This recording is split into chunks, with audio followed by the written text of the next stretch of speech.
Hello and welcome back to the Toon Terraces. We've been away for a while. We've had a little bit of a pre-season, just to recharge our batteries after what was, I would say, probably a thrilling but emotional season. And we need to recharge the batteries because we've probably got another one coming up. So we've got the familiar face of Mark, and we've done an international transfer from the States, but with a English accent. We've got Ben. How are both of you? Yeah, grand, thanks. Aye, fantastic. Just a question for you, though. What's the weather like over there, Ben? It's a cool 38 at the minute. It'll get up to about 40, 42 today-ish.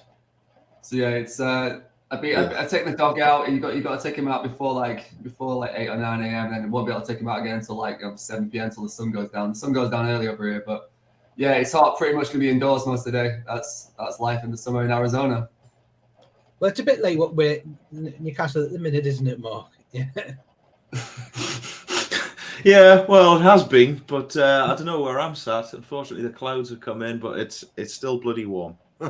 It is, and like to have, I think it was nearly a full week with just sunshine. It's like there's no one in Newcastle here.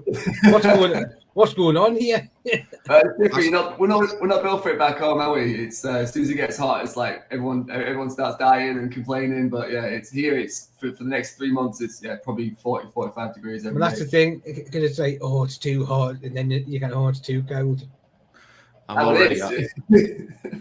already eyeing up a new air conditioner. I went and purchased myself a neck fan. Oh God! I need a full air conditioner. I've got one, but I'm sick of carting it round between different rooms. So it's portable air conditioner. Brilliant. Yeah, does the job. Well, what we are going to do is we're just going to have the start, because obviously there's a lot of news, new kits, new ticket prices, and new fixtures. Yeah. So we're going to have a look at that, and obviously, you couldn't have anyone other than this man modelling it. That's one of the nicest kits we've had for a long time, in my opinion. The funniest thing about this picture in terms of social media reaction to me was people were genuinely panicking that the socks were white. So they're not white, are they? They're going to be black. No, to clarify, they're not. They're white. I don't know what's going on with the picture or what. They are definitely black. But yeah, people were losing their shit on social media, going, "Oh God, no! We got white socks." It's like, yeah. I think the white socks look great. The white socks, though. Do you prefer the black ones? I preferred the white ones. I thought the white ones looked nicer. Looks so clean. It just looked. What I think, and this is the thing, I think they had planned on using the white socks, but then decided against that and then switched to the black. I think the white socks might come out as what we class as like an alternative. Mm-hmm. The same as the white shorts, because I'm sure it was Chelsea, wasn't it, where we had to play white shorts? Yeah, someone explain that to me. Still can't work that one out. Well, neither can I, but it's probably because it was summer. It was getting towards the summer, so like, yeah, go on, we'll get the white shorts out. Flex the sun better. Exactly. But no, because on that Saturday, everything was announced. Obviously, the new sponsor, which I think was probably one of the worst kept secrets. Yes. But it just looks so nice, to have. And I'm just going to show it again. To have a black and white colour, it's like no blue. There's no blue for it. It just fits so well. The logo being black and white, I forgot what a difference that makes. Like everything just looks so neat and clean. All the light, it's fantastic. Yeah, it is, and like I said, it just looks. Obviously, it's still stuck on, which it's going to be with a sponsor, but just looks so good. I haven't seen them in person yet, though. They look good. They feel good. Like the Castor's done a better job on them. Yeah. But no, I think it's obviously the quality is similar to last time. Yeah, people are whinging about the fact of the stitching to the bags, and I'm going, look, come on, it's very difficult when you work with that smaller letters to get everything.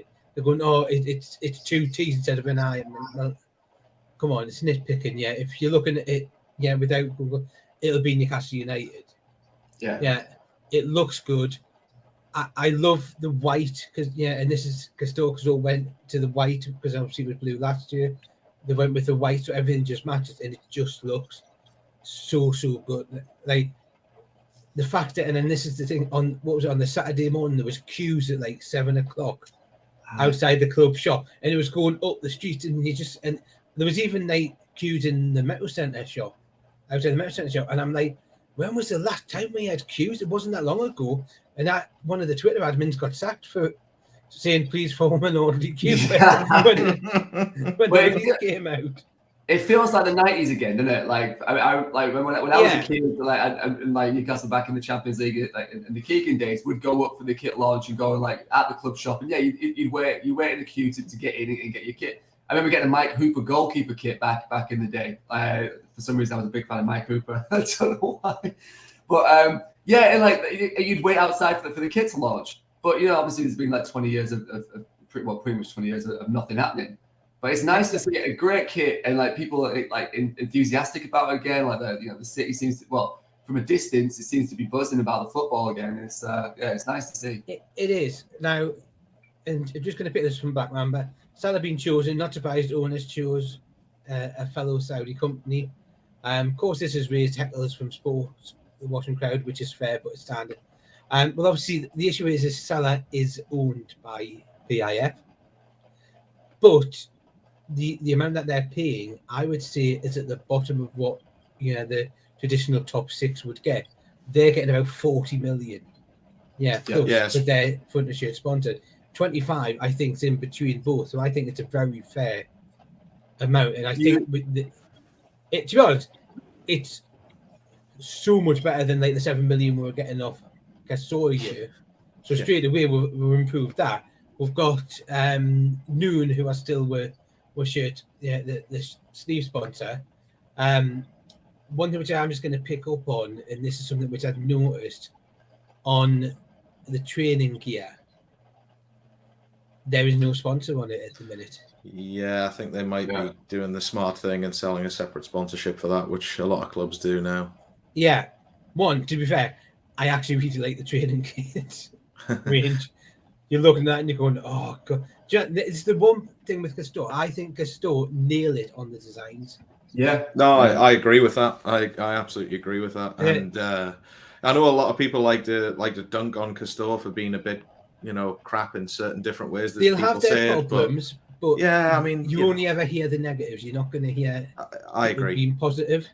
I think the most important thing is they get the designs right, and the other thing is with them being still like relatively small compared to obviously like your Adidas, your Nike, etc. Exactly. Yeah. We will now be probably, I would guess, if you look at their roster of clients, we're probably their most important client now. Well, yeah. Well, obviously they've got. I think is it Newcastle United. They've got Aston Villa, Rangers, Wolves. They've got a few in the continent as well. I think they've got McLaren in Formula One, and I believe they do England cricket kit. Yes, that's true. Yes, I forgot about that. Yeah, they do. So they are stepping up there, and they are getting out there with that. In fact, is it Sevilla or something? But I'm sure there's a Spanish team that there is. You're right. I can't remember who it is either, but I was thinking that Spanish team. Yeah, you're right. But do you know what? They are growing. They are going to be getting there. But like I said, for me, it's just the kit aspect of it. The designs are good. Yeah, and it's great. And do you know what? People say no, that yellow Noon. I don't mind it. I actually. Well, I was going to say, like, I'm not going to say, but if they're paying 7 to 10 million, you want it bright yellow so your logo stands out. But I know it was being mentioned on people who are from like the Middle East, and they said their profits have vastly increased. Yeah, and it's just been since they put the logo on the sleeve of Newcastle United. So it's like that's that. I think the partnership with Salah is also great as well, because it's not just extra money. They're also going to be working with their sort of like expertise in sort of like event planning. on getting a fan zone done. Now everyone's going, "Oh, let's make it like the Star." I'm going, "No, you've got enough pubs, to be fair, in Newcastle. We don't really need to be adding any more. Make it a family zone. Like, have like, I even suggested like maybe trying to get like stores in with food from where players are from. So like Brazilian food, Paraguayan, those sort of things. Yeah, try it. You know, it's an option. It'll be interesting to see what they do with it. It's actually like I think something that's lost in the conversation that people aren't really acknowledging about the whole fan zone idea is it's not that big. The area, like if you actually look at it, when you consider how many fans go to the ground, obviously we know the pubs are still going to be packed, so it doesn't necessarily need to be massive. But they're working with a fairly small area, so they're not going to be able to do everything. So people need to get ready for the idea that maybe some of their favourite things aren't going to be there because there's only a certain amount of space to work with. But what I do think, and the suggestion which has been put in is try and mirror it a little bit what the rugby league do for the Magic Weekend. I don't know what they do for the Magic Weekend. Well, they've got less about that sport. They utilize. Well, they used to utilize the car park, but obviously when that got done, but they utilize Strawberry Place as well. Right. Now, I think it's people are saying, "Oh, use Strawberry Place." To be fair, the amount of fans that are going through there, it's a bit difficult to really utilize it. You don't really want to be dodging like the kids' ride, to trying to dodge your way through the rest of the fans to get into the ground. But yeah, it's gonna be that. But no, like I said, it's one of the things that the MLS and Americans over here do really well is that fan experience and that fan engagement. They've always been pretty good at that. Like Phoenix Rising, for example, is my local team, and they're not MLS, but they're the league below that, and there's no promotion or relegation, so it kind of it's a bit they don't really get any bigger than they are. But their fan engagement and the experience of going to a game is completely different to going to Newcastle, right? Newcastle, obviously, you go to pubs and stuff beforehand. You might go like have one in the Strawberry and then jump into the stadium. There, you kind of get to this like you might go a few like beers and stuff beforehand as well. But you get to the stadium, and there's a lot of events and stuff happening outside for the people going to the game before you get inside. I mean, whether it's live music, whether it's like food trucks and stuff like that, like you were talking about. But there's a lot for kids. Like they have these, try and beat the keeper sort of things. There's like five-a-side, like rolling five-a-side, like sessions for kids in there and stuff. Maybe an ex-pro jumps in there as well to play with them. And there's a lot of kind of family. Nick Pope can do his warm-up for that. Yeah, exactly. But they're good at it, and something like that. I think you're right. Like it could turn into that. You don't want it to just be a booze session because I think it never would turn south. Where I think the difference with like Newcastle and the MLS is, I think the MLS have had to work on the fan engagement just to get the interest there and to keep it there. Because the football shit. I'll be honest. No, but like they've had to build fan bases. Like Darren Neal's, he was talking about it with Atlanta. He had to build the fan base for Atlanta United. Yeah, he had to go out there. So that's what, he's good at. And you look at it. Yeah, to be honest, I think when the announcement for noon just shows how the videos and that they're doing for Salomon, that they know how to communicate. So which will come on to put the ticket in. Yeah, whether or not you agree or not, the amount of information they've provided in that. It's like, right, exactly. Yeah, there's not, you can't go, oh, I don't know this, I don't know that. That's a massive change for the club saying, look, these are the steps, this is what we're doing, blah, blah, and it's just like, right, okay, yeah, I know exactly what it is, I know what the process is. Great. Quick, Mark, can I ask you a question?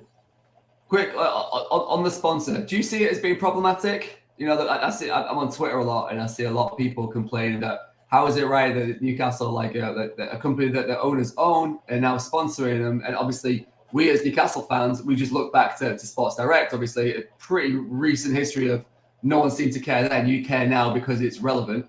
But do you see a problem with it? I'll just say one thing: King Power Stadium. Yeah. My argument too. Yeah. And it wasn't that long ago that Leicester actually had King Power as their front of shirt sponsor as well. Yeah. So my take on it basically is, to be honest, it shouldn't be allowed. Is my take on it. But the problem is the ship sailed, so I'm not going to be held to a different standard. The fact is, as long as the payments are market value, Yes. then there's no issue. Yeah. Which again is a rule they brought in to stop Newcastle being successful. They literally brought that rule in around the takeover. So you've put your backstop in place to stop us being like, you know, to ferry as much money as we want through into the club. Like, we have to now go through your laws, your rules. You can't really have an issue with it. You know, this rule has never been in place for anyone else. It's there to affect us specifically. Yeah. But you then look at it and you go, the fact that Seller got through means that we had air if they ever, you know, because they're new to the block and that shouldn't have an issue. Aramco shouldn't have an issue. Yeah. Saudi, yeah. Yeah, the new Gulf, yeah. These are all things you're not going to have issues with now. And like I said, I don't have a problem with it. I don't care who partially, but yeah, I mean, this is it. Yeah, they've turned around and said, "Look, this is a company. We'll put this on." Yeah, I don't care. It's 25 million. It is below. Yeah, where realistically we should have been. You know, we're in the Champions League. We should have been demanding 40 million. Yeah, I think the other thing is as well, like with it being because it's Seller and not say, just take for example Aramco, like because it's Seller. I think it makes more sense, but like looking at it from their perspective as well, than it would for like an Aramco to sponsor us, because Seller's massively involved in sports. Like they basically built their name off the back of taking huge sporting events and putting them on in Saudi. So for people that don't know, they organise things like the Spanish Super Cup, which was played in Saudi and things like that. So they're responsible. So they're actually involved in this business, so it kind of makes sense for them as well. And also the Riyadh mall or whatever it is. You know, when you see the video of it and it just looks stunning, and you're going, well, yeah, if we just do that. It's true, right? I bet it won't be the last time the Premier League. So, yeah, they're going to whinge about everything, yeah. But yeah, tough, yeah. It's what you're going to get. Man City has had it for years. Yeah, we now know what it's like for Man City. It's as simple as that. We're just getting the taste of medicine. Success, brings a lot of very grumpy and jealous people around. I mean, that's a really good way. I don't mind. Yeah, if we're going to be successful, people want to have a whinge about that. We also don't have a choice in it. You know what I mean? Like people talk about like we had a choice with the owners, like we have a choice who our sponsor is, mate. It happens. We don't have a choice, but actually we don't have a choice now. We're just living the fact that it's a better one for the club. You know, in terms of success. Like there's nothing we can do about it. Exactly. Black Mamba just pointed out, and he's jogged my memory because I forgot, but it's true. They also have a deal with WWE. Yeah. Could we see WWE coming to St. James's Park? You never know. I think they've done boxing events as well and things like that. So, the deal absolutely makes sense for Seller, not just us. I mean, it really does when you think about it. But we also need to remember, look at in terms of the revenue, we just had the Magic Weekend. Mm-hmm. The money that the couple have got from renting out the stadium there, and also obviously the area. And Sam Fender as well. Yeah, the 2 gigs with Sam Fender, and from I think I'd seen a comment where it says that those 2 concerts have brought in £15 million of revenue into the local area. Yeah, and that's what the club's trying to do. It's trying to say, look, yes, we're going to get sponsorship money, but this is also about bringing more money into the local economy. And that's what you want. Seller could be helping them put on more events like the Sam Fender concerts at St James's Park. But to be honest, whoever I spoke to who went to the Sam Fender concert, they're just like, it was the best night of their life. They were like absolutely stunning. I've watched clips and videos and that, and it's just amazing. And do you know what? To actually hear the Champions League music being played at St James's Park, which is it was like, look, it's the only thing he could come out to. But there was that and Local Hero. He had the band play Local Hero on the second night to walk out, didn't he? No, it was on both nights. They obviously it started off with the low bit, and then when it came to like the proper part, his band and the guitars and that came out, and then he came out to the Champions League music. But honestly, it was absolutely amazing. And then you look at Brian Johnson from AC/DC came out on the second night, and you're like, who's Pink? Yeah. Who's more Pink? The artist or the seats? But to be fair though, Sunderland's doing the same thing with their, if they've got a stadium that's got that capacity, then utilize it. That's what you want to get in as much revenue as you can from as many streams as possible. Well, I you mean, do. another one's the Amazon documentary, and that's bringing in, I think it's reported to be about 10 million or something like that as well. So you look at that. I've been hinted it was about August, September time. Really? Okay. But it's focused more on behind the scenes, so it's more about the running of the club rather than like the access all areas one that you did, that Spurs and Man City and Arsenal did. It's more about like your Darren Eales and your probably Dan Ashworth and your Amanda Staveley and stuff like that. I actually think that'll be, for at least for us as fans, more interesting. Whether it will be for fans of other clubs, I'm not too sure. But like for us, I find that more interesting. Yeah, that's why I'm so excited to watch it. And to be fair, you've actually sometimes seen the cameras because some of the cameras, because once you've seen them once, you know that they're for the documentary. So if you're like at home matches, you spot them in that. So there will be recordings of fans. Fans will be involved. There'll be some match footage, of course. I know they were filming the women's game. That was, they were there and they were in the press box. But it's just going to be great to actually see like a proper behind the scenes and going, right, so that's how that works. Oh, yeah, I didn't know it was that difficult. Yeah, let's see that. Yeah, that's what you want to see. You don't want to see Jose Mourinho, telling Danny Rose he's shit and he's going out on no, stuff like that. Not really telling me anything I didn't know already, Exactly. I love the dynamic between Jamie and Murdad as well. I'm excited to see like more about how like what they actually do on the day to day and how the club is run and what goes on in the background. Well, if Amanda ever gets jealous, Yeah, exactly. Does he take a pre-match shot as well? These are the big questions we want to know.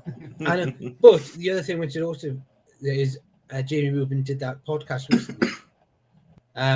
And that was like really eye-opening and that to listen to, and the way that I spoke to you.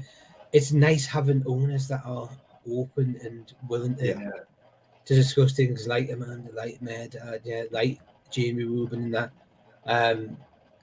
It's just great.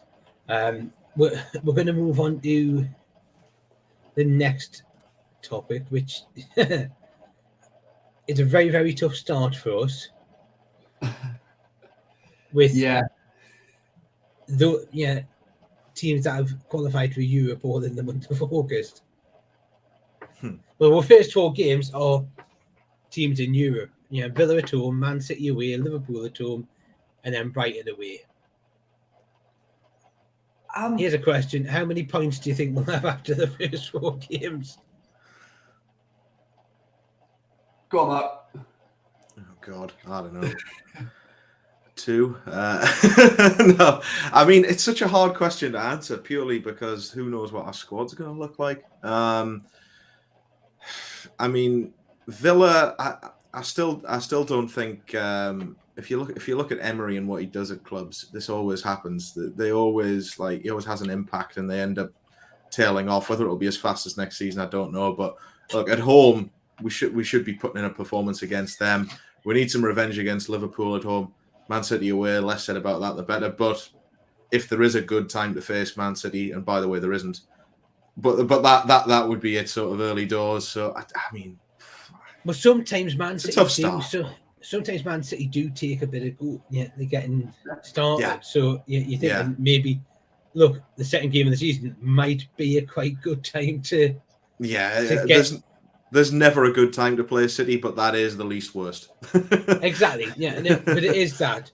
Looking at that fixture list, do you actually think that might have kicked the powers that be into action? Going, oh, actually, do you know what?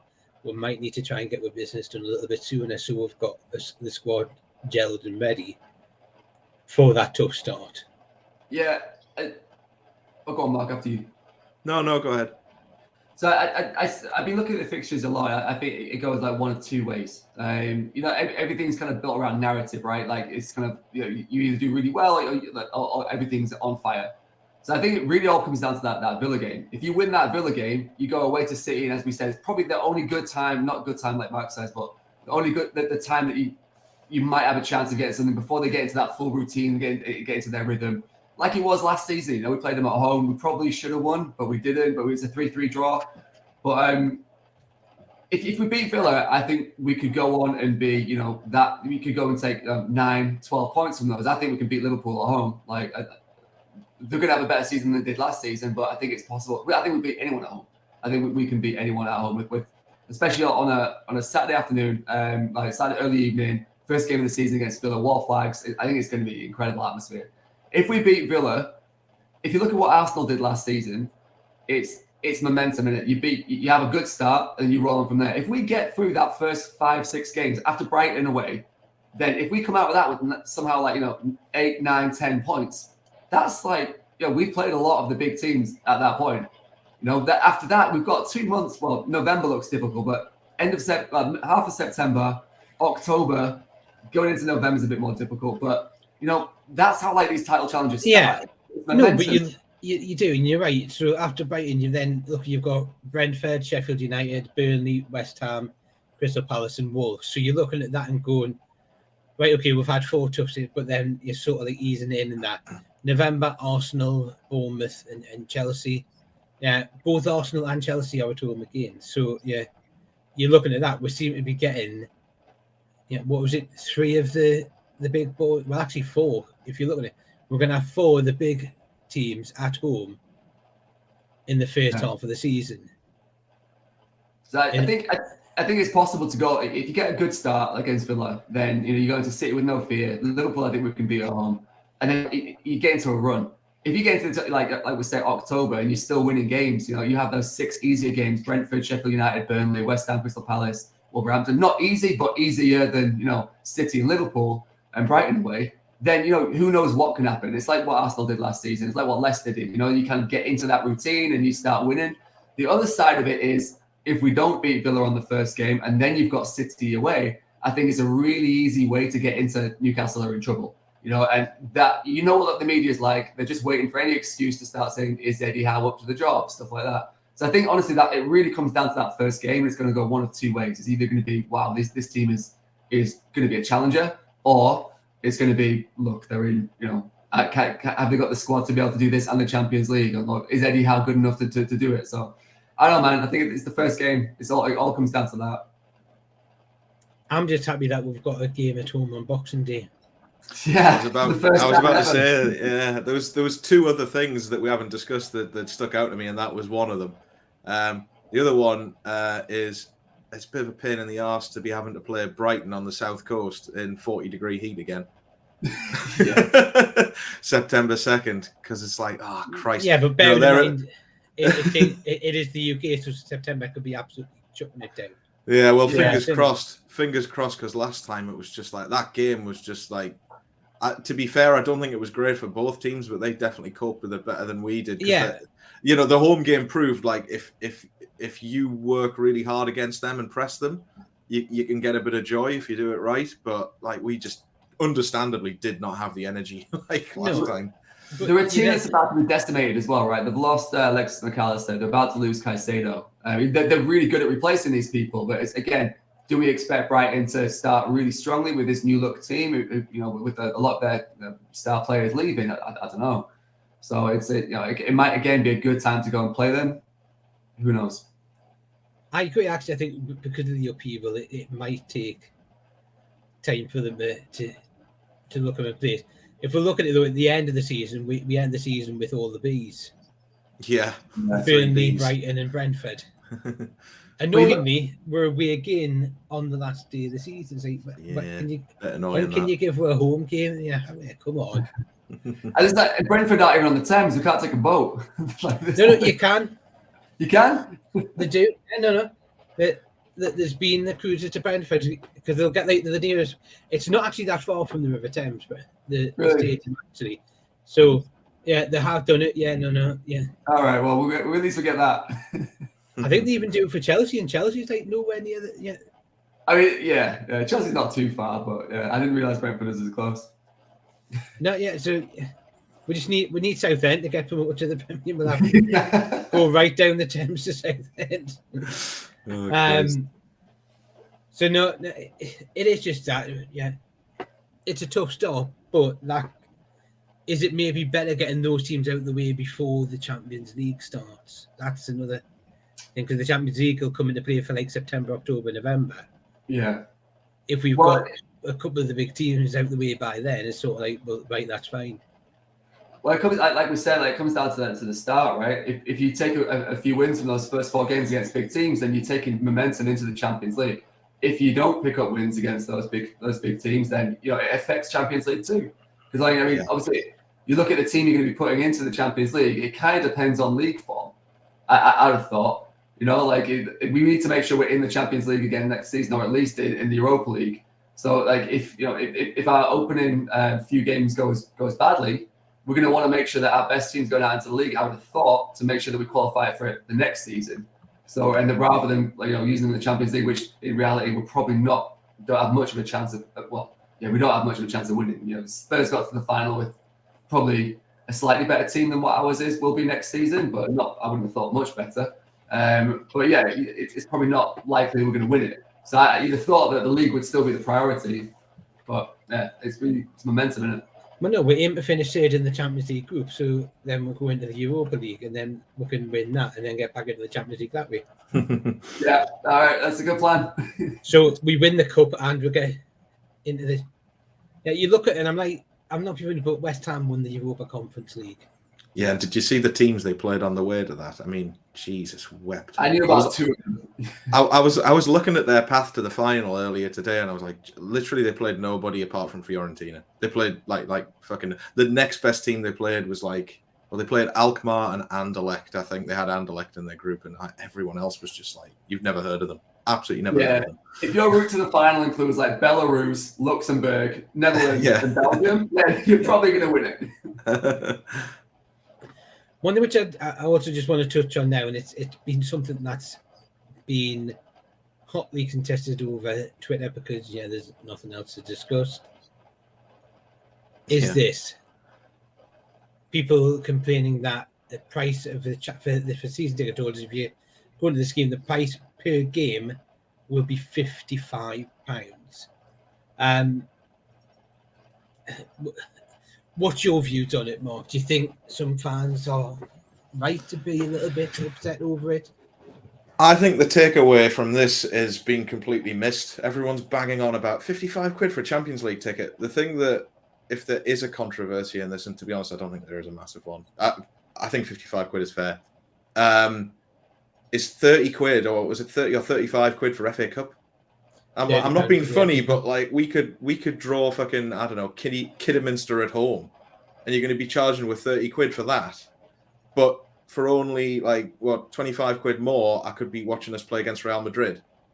I don't really get the furore over 55 quid for a Champions League ticket. Like, at the end of the day, you play top tier Premier League club, and even sort of, in the regular seating, you're generally paying about 45, 46 quid.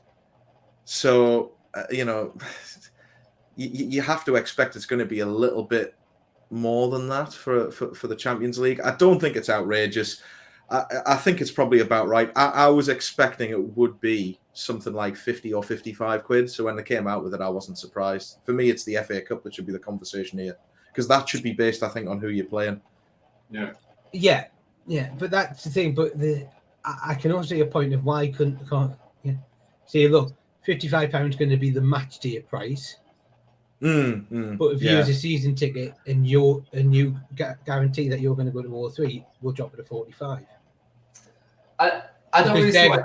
Because they're guaranteeing, because by you going into that scheme, they're guaranteeing £45. Yeah, you think how many season tickets are going to be? They're going to be guaranteed that money, so they know financially. That's why I think they've done this cup scheme, because it's like, right, we know in the Champions League group stage, this many people have said that they're going to go into the cup scheme, so we're guaranteed that money. So it helps on the financial basis that the club knows what they're going to do. Yeah, it's in terms of like financial forecasting, it makes sense why they would outline like that. I don't see why the pricing wouldn't be dynamic. I think a game against Brøndby in the Champions League or whatever it might be. I mean, it won't be Brøndby, will it? But okay, we're in pot 4, so that all the games are going to be against relatively decent teams, but everything is it's entertainment, right? Not everything is valued the same. Well, here's the question: would you pay £55 to watch Rangers? Yeah, right. That's my point. Like, is it 55 to play Rangers, but also 55 to play Real Madrid? It's a different animal, right? So yeah, I personally would pay it because I want to see Newcastle in the Champions League. But I get it. It's what you want to pay for. It's entertainment. Like, I mean, how much was Sam Fender? I bet that wasn't under 50 quid, was it? It's probably about 50 quid minimum for it. I think it was 65. And then what's the difference? Like, it's what you put the value into in terms of entertainment. For me, my whole background is music and live music, but I would pay more money to go see Newcastle than I would to go see Metallica.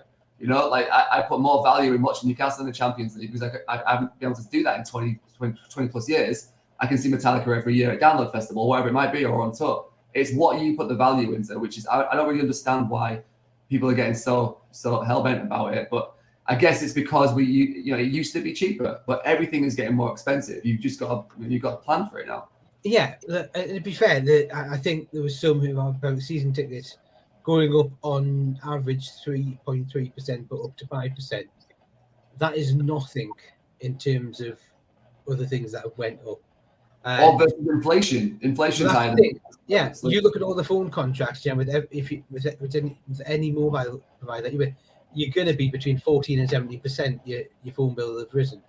Yeah. Where Newcastle are going is 3.3%. Yeah, it's pennies, if anything, on most people's season tickets a month on your monthly payment. I don't necessarily think that's too bad, especially. And this is the thing: you're paying more because you're getting better quality. Yeah, right. It's like anything else. It's like any other product in that regard. And I think the other thing is, you can still get a season ticket. You can't because there's no season tickets available. But theoretically, you can still get a season ticket at Newcastle for under 700 quid. Yeah, there's not that many Premier League teams you can say that for. I mean, it is what it is. I think in the grand scheme of things, people need to remember that yes, it was cheaper, but we were paying bargain basement prices under Ashley because it was bargain basement football. But that's the thing. You also look at the fact that the clubs going to have to put, for infrastructure. Like they probably are going to try and improve some of the refreshment kiosks that are on offer. Yeah, look at the job that they did painting the Gallagher and stuff like that. They're probably going to have to do work on the stadium to get it up to like Champions League standard in terms of so many seats or whatever. There will be work that's being done, and money needs to be paid for that. Because like you said, all the prices have gone up. So your prices of your stock and everything automatically, they'll all have gone up. Yeah. But again, you're watching a better product. And like you said, if you're looking over that, I'm not that bothered. The one thing which and I'm not going to say the pricing doesn't really bother us that much because I'm like, look, I'll pay it because I want to go and watch them. Yeah. But it's great that the club have introduced a scheme like this because it saves me having to make sure I'm up at 10 o'clock to go and log on and get me a ticket for the cup game. Yeah, the club's just saying, look, you've got your season ticket seat. You tell us that you're willing to go all the games. We'll just sort it out for you. And the fact that it's going to be a mobile ticketing as well, it'll just be like, well, okay, yeah, we'll put the game. There you go. There's your ticket. Just download it and put it in your wallet. Yeah, and that's the thing which the club said. Yeah, there's all this hoo-ha about, I'm not going to have Signal. You don't need Signal. You'll download it once. It'll be in your wallet, and that's it. If you've ever paid for anything on Apple Pay and you haven't got a Signal, it still works, guys. It's the same thing. Yeah, because it'll be using near field connection or NFC. But yeah, look, it's actually great that the club's willing to that's moving with the times, and also what they're saying. And it's probably a bit like your friends and family which you've got currently. Yeah, if you're like buying away tickets, they're going to have a similar sort of thing. So let's say I can't attend a game, but Mark's registered, with the club. I can link him with me, and then if I can't go, I'll just say to the club, look, he's going to have me ticket, and they'll just go, right, okay, there you go, there's the ticket for that match. And that massively helps with touting as well, so it's going to cut down on that. Exactly. And people are I'm going, right, but the club's actually, for once, you've got a club that's actually taking proactive steps to say, look, we're going to try and cut down on the tout, which is, it's the most sensible thing you can do when you're stuck in a position where, we can't immediately expand the stadium, and there's plans afoot, blah blah blah. Yeah, but you can't make that happen immediately. What's the number one impact it can have on helping people get into the ground? Cut down on the touts. But like you said, but it's also then it saves the club having to constantly Yeah, and it's going to save on postage. You know, all the time they're sending your tickets out. Yeah. So it's all that. It's gonna. The club's trying to become more efficient. Yeah. And better run. And this is you've got grown-ups in charge now. That's the issue. You've got grown-ups in charge that are gonna. I'm still going to say that for how quick this came out after the ticketing meeting, I think the club had made their mind up. This is what you want to do. But they went and did the ticketing group just in case there was an almighty kick-up. And then they probably would have went, oh, actually, in that case, we'll go with that. But the fact that people were willing in that, it's great. Yeah, the club's working. Put it this way, right? Even the Mackhams are moving over to mobile ticket next year. Do we want to be left behind them? I don't think so.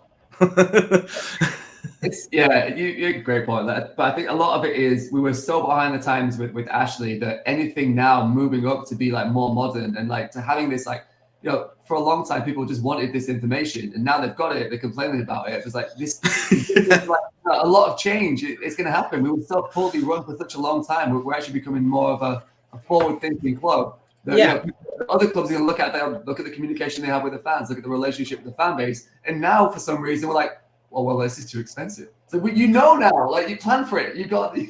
Come on. Look, do you know what? I am going to say, look, some fans may find it too expensive. That is completely fair because everything has gone up. But then that's your decision. That's a decision you have to make.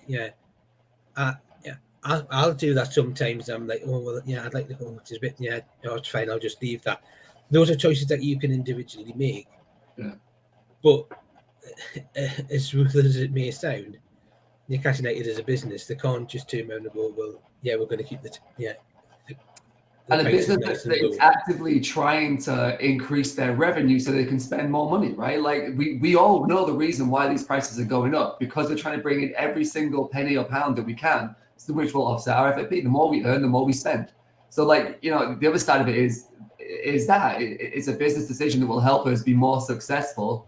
So, I mean, and regardless, it's going to sell out. If you don't want to go, there'll be plenty of people. There'll be plenty of people that want to do it. The only thing that I am going to say is, look, if I'm paying extra for me Championship tickets, I want lasers. I want lasers. Yeah. No, but come on, you imagine a war flag show with lasers. Yeah, it would. Yeah. I'm sure Seller are making that happen right now. Yeah. No, but you're like, this is the thing. Seller are used to these sort of things. Yeah. Imagine Seller working with war flags. It'd be like, wow. Talk about leveling up. There's like pulleys and chains and like all sorts of stuff like that. It's honestly going to be, and I think war flags. I think war flags have said they're going to try and do like the usual flag routines that they do for matches during the Premier League, but the one is try and focus on getting like really good displays for the Champions League, which is fine because to be fair, you've got some competition. I know, like if good fan displays. If either of the Milan clubs come to visit, we need to really pull out all the stops. You know what I mean? Like they're some of their displays. Dortmund, class. Right, yeah. So it is that. We're going to end a little bit on a little bit of transfer talk. I'm not going to mention Varela just because I don't believe anything that Luke Edwards says, basically. The one thing which I am going to say, this I would love to happen, but I can totally understand the club sort of like pausing a little bit of 30 million valuation because his injury record, you would look and going a little bit less. The one thing we do know, Spurs are being given transfer advice by Lee Charnley and Mike Ashley, especially when they were putting in a 50 million bid for both of these. It's just the most Daniel Levy thing I've ever heard. It was just like, exactly perfect, absolutely brilliant. But it was an Ashley move. Well, I bid, unfortunately, I tried my best, but we just couldn't get them. Yeah. Question for you guys: who would you rather have, James Maddison or Harvey Barnes? Madison. See, there was a part of me towards the end last year where I was going Harvey Barnes because he was. So I'll throw something out there, and I don't know. Maybe this will be a little bit controversial. Should we just do both? Let's just get both. Because Madison can do the right, and Harvey Barnes can go on the left. I think I'm one of the few fans that's really relaxed on whether we get Maddison or not, because like I don't see how he really fits into our system unless we were changing our system, which is entirely possible, could happen. But on the other hand, he's fucking class. So like if we get him, I'm like great. If Do you we not don't get think him, he I'm like, would work well playing on the right, like in the Miggy role? No, it's too right-footed, isn't he? I just think every time I've seen Maddison have a good game, like a really good game, every time he's shone, he's played in the number 10. Yeah. Like every single time. And that's not to say he can't do a job playing on the left and on the right and help fill in, and that brings something to the party. That's valuable as well. But at the end of the day, you want to play the players in the best positions. And at the moment, we don't play a number 10. Now, of course, like I said earlier, that could change. Who knows? But yeah. Yeah, like I said, yeah, there's loads of things that'll change. Mm-hmm. Like I said, if we sign Maddison, great. I just wish Callum Wilson would stop teasing us on his Instagram. I think there's something there in there. I think he's down to come. I think if the club can get a fee, I think he's down to come. Well, that's the thing. I think he's probably said to Callum, well, yeah, my agents have already spoken to Newcastle. Yeah. That's probably that. I still think 40 million. I've said this, but I think 40 million is a fair price to pay for him, given that he's got 1 year left on his contract. Yeah. And he's got 1 year left on his contract, and he's currently playing for a championship club. It's like, I'm not being funny, but like actually, it's only relatively recently that 40 million. You know, to be honest, 30 million would have got you him. You know, not that long ago in those circumstances. It's just the transfer market has gone absolutely mental. Would you put a bid in of 70 million for both Harvey Barnes and Maddison? I think it's dead denied, but yeah, I think that'll be good value. Yeah. You're saying that, but Leicester were in the shit financially last season. That only leaves us with 5 million to spend, though, Mark. And we spent that on. Well, no, because remember, we're not going to pay everything up front, you know. So, yeah, when you look at that, but no, I just because for me, I think there is a player in Harvey Barnes, and I think we need someone on the left. But then again, is that not where Anthony Gordon's going to be? Yeah, and that's.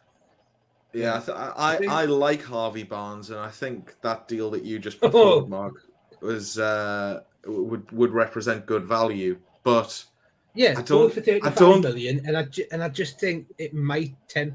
The fact is, why can't we go to Leicester and say, look, we'll chuck Dubravka in as part? Yeah, so we'll give you. They really need a keeper. We'll give you 60 million plus Dubravka.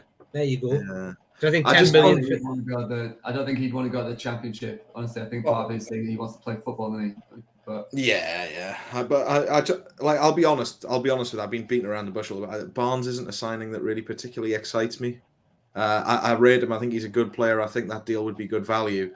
The reason it doesn't necessarily excite me is I just think we need a different type of player. We need someone who's going to offer us something a little bit different. Like the biggest reason I still am against the idea of Maxi leaving is because he is literally our only plan B. Like, I understand we want to build a team of really hard-working lads, high-pressing, but could Anthony Gordon not be that? Because could he not get to the point where he can be? Mark, you know my opinion on Anthony Gordon.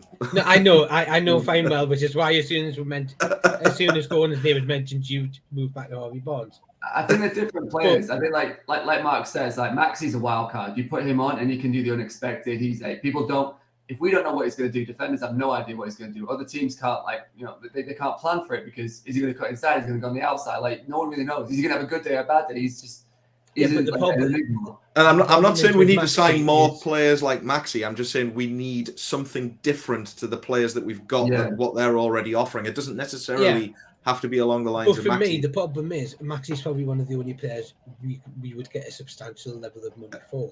Agreed. In terms of creating, and two, I think his injury record is starting to get worse and worse. It's becoming a problem. Yeah. So it's now sell him now whilst there's value, compared to if we give it another season, his value may decrease because he's been injured more.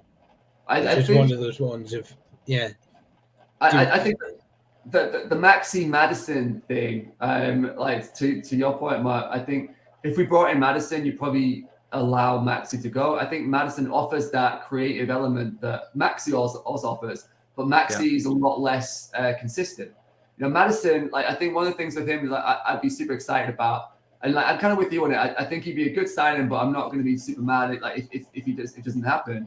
But I think what he offers, and I agree that he doesn't really fit the system at the minute, but I think that system this season will change against teams that we have to break down. But a lot more teams are going to sit deep and just stop us. And we've seen last season that we get frustrated against those teams because we can't break them down. Maddison is that difference maker, right? He sees that pass. He's faster thinking. You know, he's got a shot on him as well. He's more creative and consistently more creative. Whereas Maxi, it's like, all right, give the ball to Maxi, let him do something. I think if you put Maddison in like a 4-2-3-1 against one of those teams that's hard to break down, I think that's a whole different dynamic. Whereas, yeah, I think that's something we struggle with. I think if you get Maddison, you probably allow Maxi to go, or there's more chance of Maxi going because you still have that creative element. Yeah, I get that. Yeah. Here's a question: do you think we need another striker? Yeah. Yes. But I don't think we'll get one. I don't think it has to be a big name, but we need numbers regardless. Like we've got. Well, here's the question: so. Could it be someone who maybe Marcus Thuram, for example? He's a striker, but he can play in other areas of the. Yeah, I think that's exactly what we're looking for. Yeah, because that's where I think there's probably, and that's probably why Maddison probably makes sense when you're looking at that, because Eddie Howe will be going, well, I can actually play him in quite a few positions, so that's where I'd look into it. Honestly, I would, if the Barella story did come true, that would be like that for me would be the one where it would set like shockwaves, because that's like a big statement for most of them to say, "Wait, It would also be absolutely fucking hilarious to go from like when the transfer rumors started, like a couple of months ago, to go from McTominay to Barella would be unbelievable. Yeah, but this is the thing, and I know there was a comment from I remember it was like the club's waiting. Yeah, the club will wait because they're going to look for the best value. But I also think there will be a point where the club are like, well, we'll just move on. There's also, because this is the thing. Could the leak of the Barella story have been a player from Newcastle because they were trying to maybe put the scares up Leicester for Maddison deal? This is things that the club can do. Because this is the big thing. We're probably one of the, and I can't remember what, but I might come back.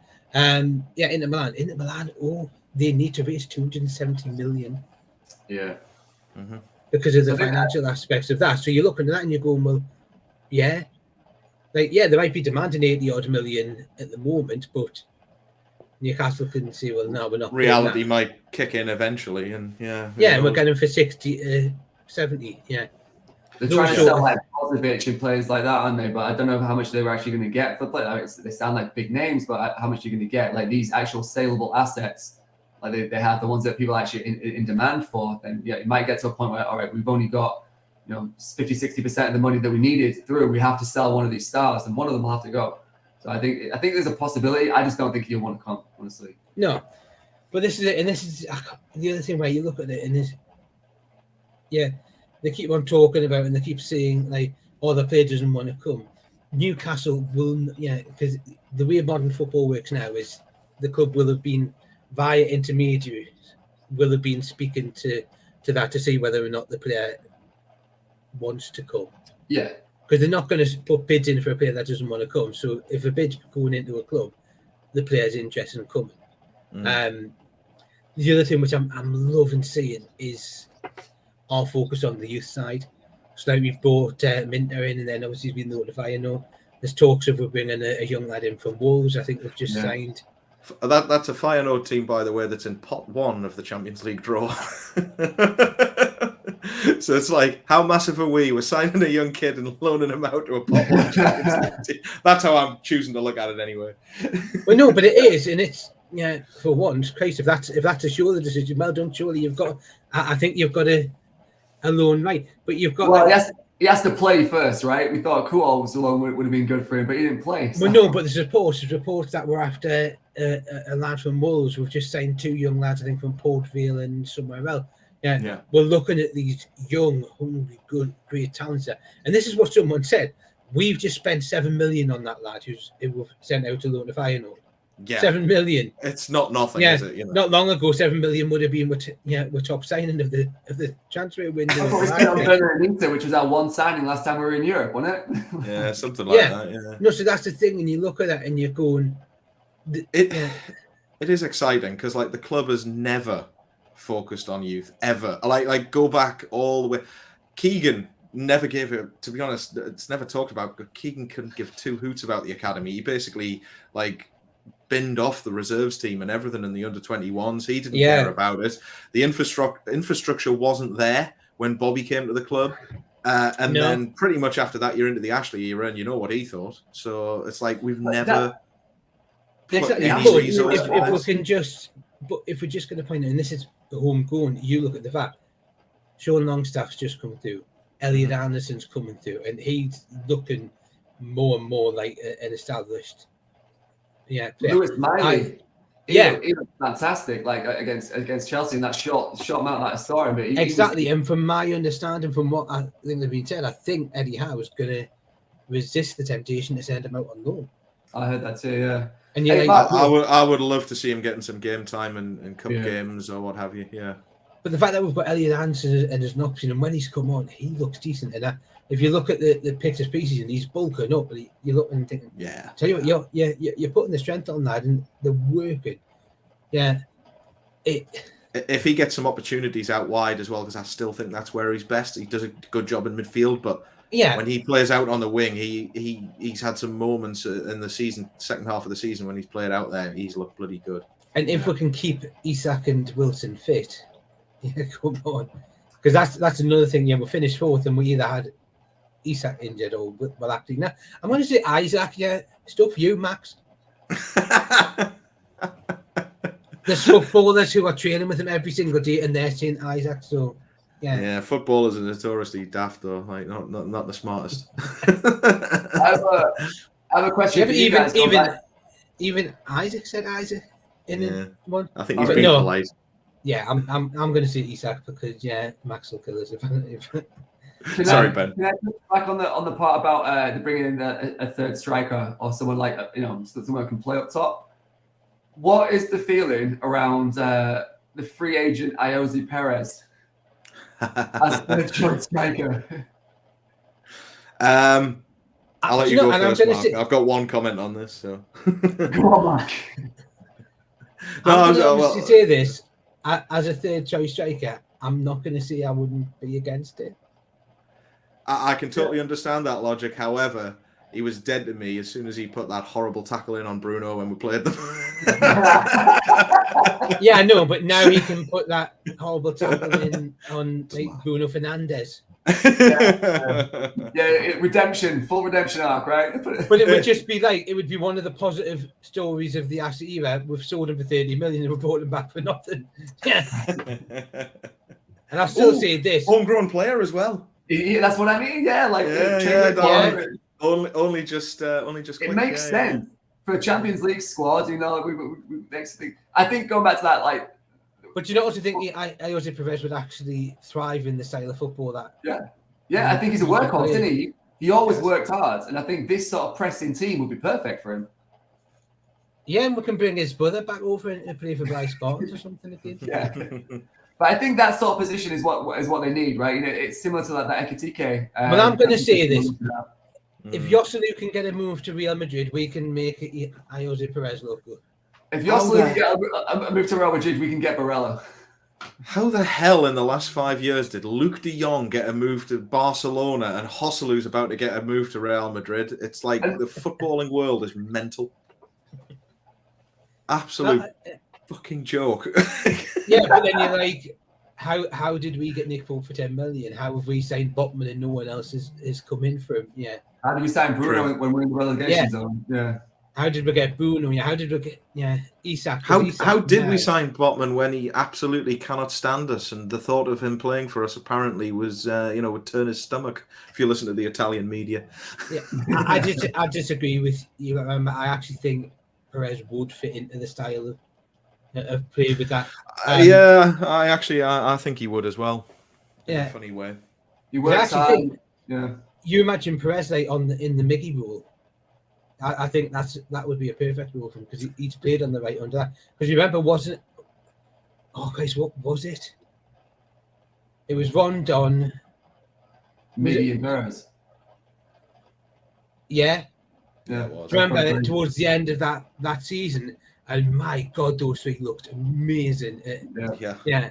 And you just they actually did. Like everyone, it's like it took Rafa Benitez like 2.5 years because he was given so little in terms of resources. But actually, the last 6 months of his reign, we were playing some fucking champagne football on like a string budget. It was unbelievable, actually. Exactly. But no, you look at that and I'd go, yeah, I probably would take that.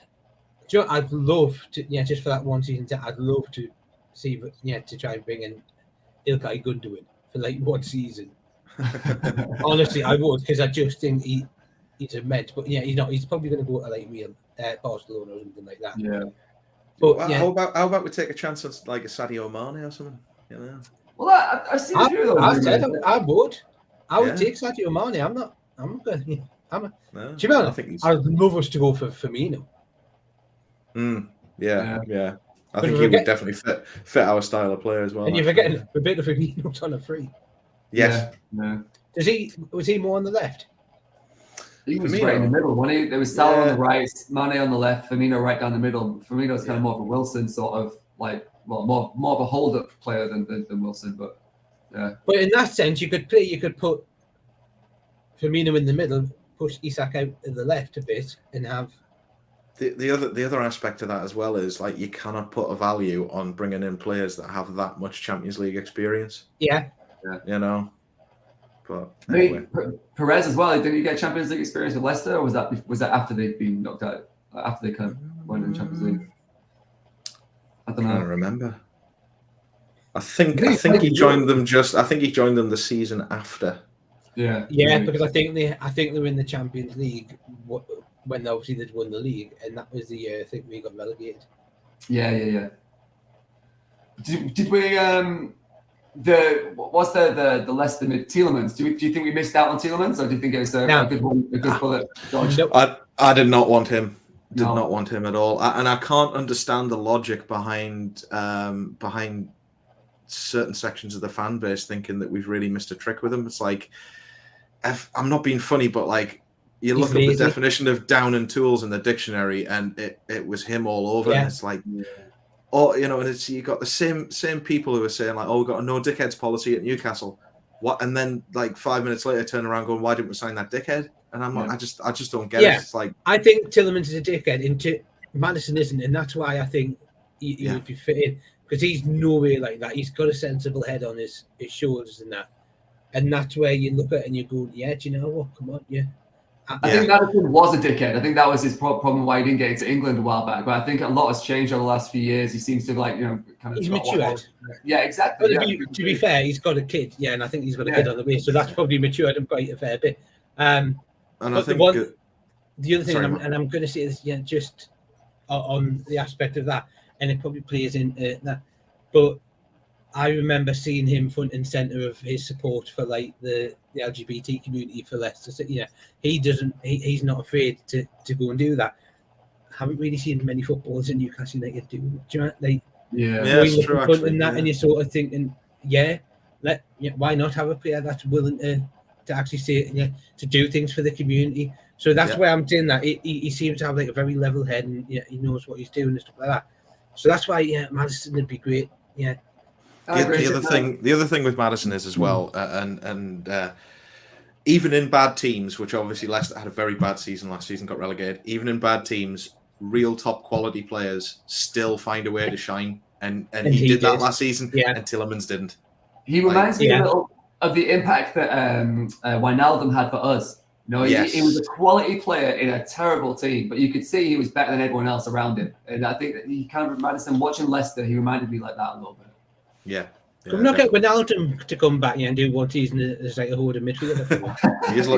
he is looking for a club. Again, bring the old group back. Perez, Wijnaldum, Who was the We'll lad get that Shelby back in on loan. He's persona non grata already at Forest. You know, get all the gang back together. Is Papisi still available? Yes, with her choice drivers.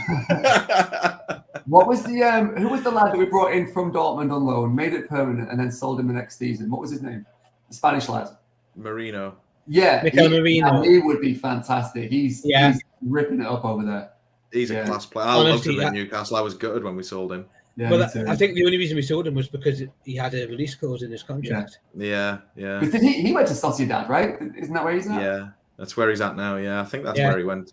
That's when we got Isaac from, I think. Yeah, the 60-odd million. And to be fair, towards the end of the season, he's looked like a bargain. Yeah. Honestly, I'm excited to see him have a pre-season, have a full season with the team, and Well, that's the thing, and that's where I'm seeing with Gordon as well. Because you look at the one full season with Eddie Howe and for Mickey, and Christ, look at him. Yeah, and these lads as well are going to bulk up because I mean, especially Isak, who's a bit spindly. He'll bulk up a bit.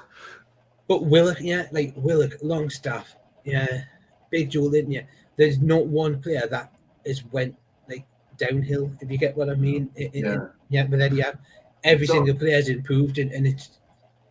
Talking about Willock and players like that, so I think everyone knows that we're looking for that midfielder. If Barella, we probably all agree, is a bit unrealistic, then who do we go for? Is there anybody else? I've seen a few rumors around, but I'm nothing that's really. Was it Felix Nemecha, the ex-City guy who's now at Wolfsburg? I think it is. He was rumored for a minute, but there was Thuram, the other Thuram, Kefram, I think it is. It was rumored, but it looks like he's gone to Liverpool, but. Who else is in the mix for that position if Barella's not possible? It's a good question. We're not saying Granit Xhaka. Oh God, no! Come on! You just I thought we had a no dickheads policy. Yeah, no, but it would just be nice having him as the dickhead when we face Arsenal. Yeah, true. Yeah. I think. Have you seen that Mikel Arteta's in talks with PSG? Yeah, really? That'd be nice to get rid of him because he's the nicest way I can put it is I think he is probably a pretty decent football manager, but he's a fucking cringeworthy bellend. Just get. Oh. I also think I'm not being funny, but Arsenal could bring in a top quality manager, and I mean I don't know what you lads think, but and I know this isn't an Arsenal podcast, but I think it plays into us a bit. They seem to have got off, let's say, to a rocky start in the transfer window, so it might bode well for us in terms of if they're fumbling the ball, it might make things easy for us because the way I'm looking at things right now, they are not acting like a serious big club, which is what they should be doing. Yeah, I mean, they seem to be a 40 million difference between their price valuation and West Ham's on Rice, which is a pretty big difference, and it's not much. People come down a few million or go up a few million, but 40, that's a long way off. And it looks like to be fair, I don't think Declan Rice is worth 120 million. No, but it's the value is set by how in demand the player is or how much you put the value of that player, right? If you think that Declan Rice is the missing piece to you winning the league, you go out and pay it because you think that's the difference it will make, right?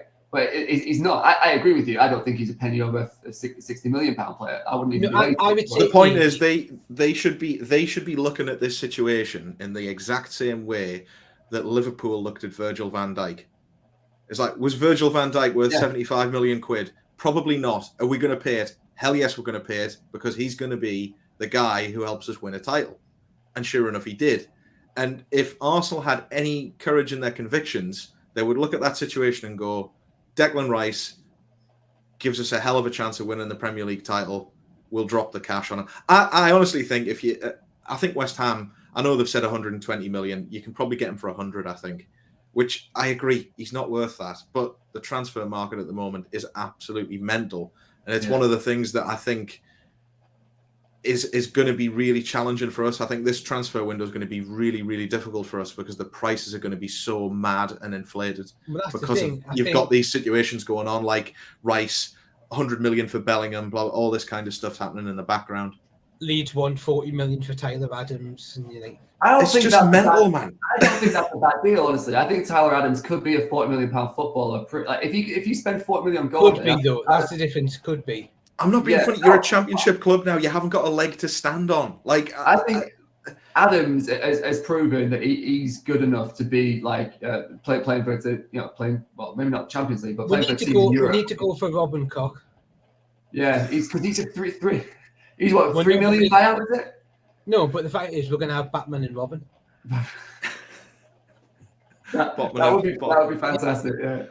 Imagine the merch. Imagine the Castor merch you could have off that Batman and Robin. Yeah, it'd be perfect. Yeah. To be fair though, he's not bad. Like, as a backup.